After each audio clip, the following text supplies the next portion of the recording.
አሰላሙ አለይኩም ወራህመቱላሂ ወበረካቱ። ቤተሰብ ሰላም ናችሁ? እንዴት ናችሁ? አላችሁ? አልሐምዱሊላህ ከኔ ጋር ሁሉ ሰላም ነው። እስቲ ይሰማል በሉ እስቲ። ከተሰማ ይሰማል መሰለኝ። እስቲ አንድ ነገር አስረግጬ ልንገራችሁ።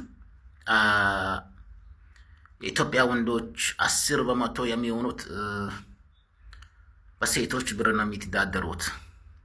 እኔ አንዳንዴ ውጭ ሀገር አሉ ሴቶች በጣም ያሳዝኑኛል። በሶሻል ሚዲያ ወጥቶ ሲያለቅሱ ደፈረኝ፣ ብሬ በላኝ ብሎ የሚናገሩ ሴቶች ሞልተዋል። ሐቂቃ ነው። አንድ ወንድ ልጅ አንቺን ሲቀርበሽ አንደኛ ለስሜት ብሎ ነው የሚቀርበሽ፣ ወይንም ለብር ብሎ ነው የሚቀርበሽ። አንድ ወንድ ልጅ በትክክል ወደፊት ሚስቴ የልጆች እናት ትሆናለች ብሎ የሚቀርብ ወንድ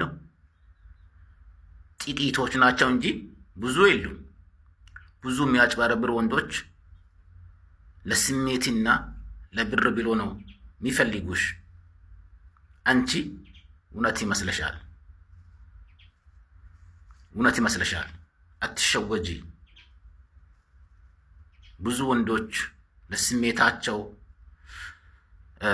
ብሎ አንቺን የሚፈልጉሽ ወንዶች እንዳሉ ማርሳት የለብሽም። ወይንም ለብር ብሎ የሚፈልጉሽ ወንዱ እንዳሉ ማርሳት የለብሽም።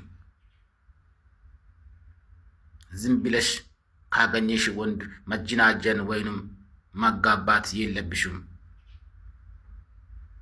ምክንያቱም ብዙ ሴቶች ሶሻል ሚዲያ ወጥታችሁ ታለቅሳላችሁ። ብሬ በላኝ፣ ደፈረኝ፣ አጭበረበረኝ ብላችሁ የምትናገሩ ሴቶች አላችሁ። መጀመሪያ አንድ ወንድ ልጅ ሲቀርበሽ ያስታውቅሻል።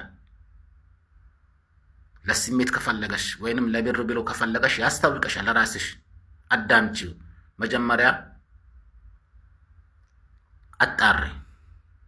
አጣሪ አቃም ላለው አቃም ለሌለው አጣሪ። ስታጣሪ ወይንም ለትዳር ብሎ የሚፈልገሽ ወንድ ከመጣ በአንዴ ማግባት የለብሽም። ብዙ ወንዶች የሚያጭበረብሩ ወንዶች አሉ። ብዙ ወንዶች ለስሜት ብሎ ለብር ብሎ ለሀብት ብሎ አንቺን የሚያጭበረብሩ ወንዶች አሉ።